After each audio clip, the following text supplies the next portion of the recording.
Hey friends, welcome back to the vlog. Now, a question that no one ever asks me is, Ali, you're a doctor who saves lives and stuff. What do you do when you're not at work? So, to answer that question, I'll take you through a random day off where I tried my best to be super productive to combat the inevitable existential dread. Normally, I wake up at 6:30 to get to work on time, but today I set my alarm for 7:30 AM, but end up snoozing it until 8:30, and then just lying in bed doing absolutely nothing until 9.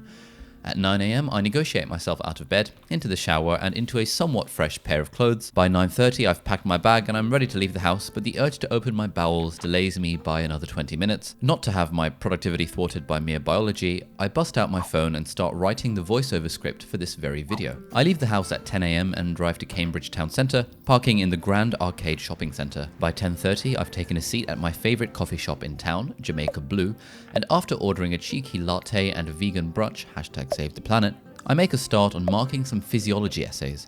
It takes me around an hour and a half to get through 5 of the 10 essays that I need to mark, but alongside I keep track of what factors go into a good essay for an upcoming video. For example, I immediately realize why the introduction of an essay is so vitally important. Because it's actually really hard as an examiner to actually maintain concentration and read and understand every word of a student's essay, especially if the handwriting isn't great. But there's usually a pretty good correlation between how good the introduction is and how good the overall essay is. This is something I like to call the halo effect. So if you're a student writing an essay, you want your introduction and general production value of the essay, the handwriting, the diagrams, you want all of that to be fairly top-notch, so that if an examiner is feeling lazy, they're more tempted to give you a high mark because immediately at a glance, they see that your essay looks the part. Anyway, at 12:15 PM, I head to the restaurant Bill's for lunch with a lovely chap called Liam, who I randomly ran into outside the hospital a few days ago. He recognized me from my videos, we had a brief chat, and turns out he's an ex-professional footballer who's now a business coach who helps grow and scale businesses.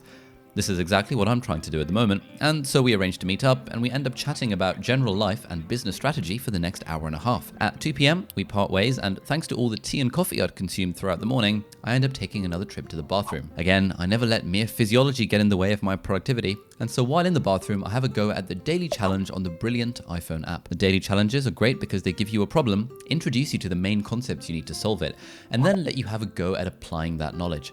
This particular challenge is a variation on the Sudoku theme, and I find that it exercises my mind while my digestive system's in overdrive. If you like the problem and want to learn more, you can go through the relevant course to explore it in more detail, and I particularly enjoy the computer science courses they've got on Brilliant. I've been coding since the age of 12, but before I discovered Brilliant, I didn't bother trying to learn the fundamentals of computer science, or the principles behind algorithms and stuff, so it's really helpful understanding that stuff at this stage. If you'd like to sharpen your own mind with the maths, science, and computer sciences courses on Brilliant, you can sign up at brilliant.org/Ali, or click the link in the video description, and the first 200 people to use the coupon code Ali at checkout will get 20% off the annual premium subscription. Isn't that exciting? After extricating myself from the Bill's bathroom, I decide to have another work session and head to my second favorite study location in town, and that's the Waterstones Bookshop Cafe. I grab a cheeky Earl Grey tea and spend another 90 minutes finishing marking the essays. I find that marking essays is actually quite fun when you're doing it in a nice, idyllic location with good ambiance.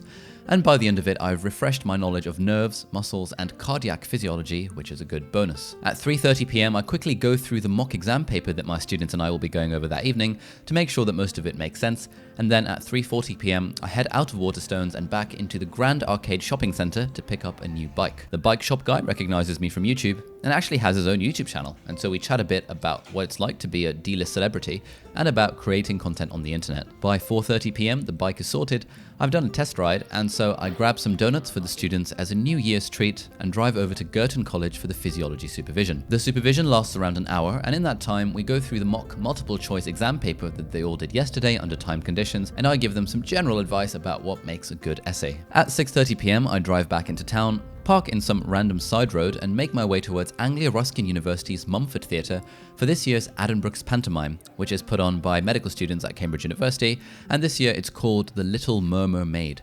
It tells the story of a natural sciences student called Ariel, who's desperate to become a medical student, and the evil octopus Ursula, who's trying to take over the world. I took part in the pantomime for all 3 of my clinical years, first as a singing troupe member, then as a director, and then as a cast member.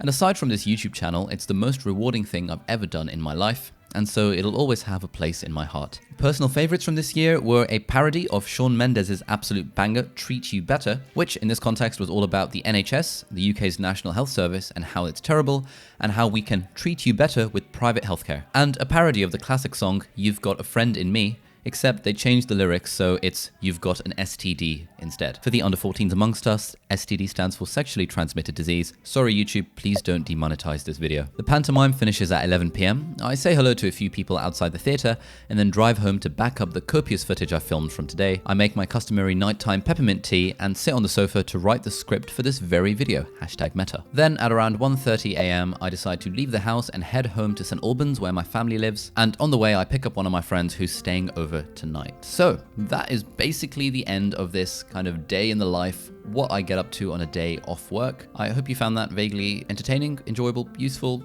possibly not. But if you've reached the end of the video, then thank you so much for watching. You are amazing. If you like the video, please do give it a thumbs up. If you'd like to support the channel, please do sign up for a free trial at brilliant.org/Ali, because A, it's awesome, and B, it helps support the channel. Thanks for watching, and I will see you in the next video. Good night.